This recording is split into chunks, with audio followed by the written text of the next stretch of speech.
তুমি কি জানো আমাদের কলিজার নবী সাল্লাল্লাহু আলাইহি সাল্লামের জীবন কতটা কষ্টের ছিল? তিনি শিশু অবস্থায় তার মা বাবাকে হারিয়েছিলেন।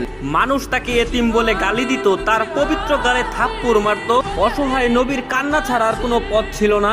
নবুয়ত পাওয়ার পর তার আপনজনরাই হয়ে ওঠে তার চিরশত্রু। তাকে পদে পদে হত্যার চেষ্টা করা হয়।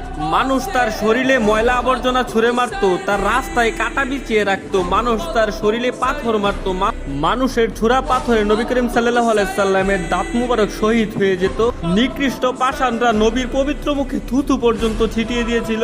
নবী করিম সাল্লাল্লাহু আলাইহি সাল্লামের কষ্টের দহন আরো বাড়লো যখন তার শিশুকালে কলিজার 3 পুত্র সন্তান ইন্তেকাল করেছিল। আবার কলিজার নবীর ঘরে চুলাও জ্বলতো না। ঈদের দিনও তিনি না খেয়ে ঈদগাহে যেতেন। ইসলামের জন্য আমার নবী 3 বছর গাছের পাতা খেয়ে বেঁচেছিলেন। এত কষ্টের মাঝে থেকেও আমাদের কলিজার নবী আমাদের জন্যই শুধু কেঁদেছেন। আমার এই অসহায় নবীকে যদি ভালোবাসো তাহলে কমেন্টে লেখো আই লাভ মুহাম্মদ এবং